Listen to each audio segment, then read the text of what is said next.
Dyreceller og planteceller, de ligner rigtig meget hinanden. Planteceller har en cellekerne med DNA.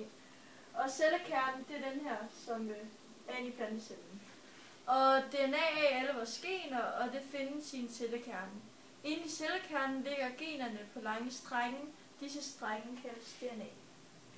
Uden en cellemembran også en hård cellevæg, som sidder yderst på plantecellen. Og cellemembran, det var den her tykke grønne en her, og så den inderste, det var cellevæggen. Inde i cellen er der også grønkorn, og de kan lave fotosyntese, når der er lyst, og dermed kan de så skaffe energi til planten. Grønkornen, det er den, vi ser her.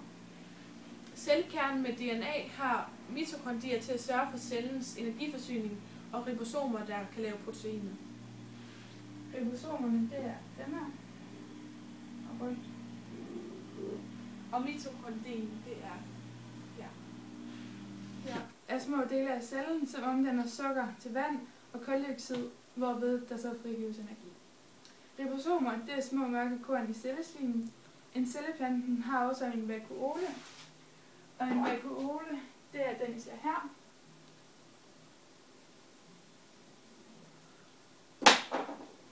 Som er en sæk med cellesaft. Det er en opløsning med salte, sukker, enzymer med mere.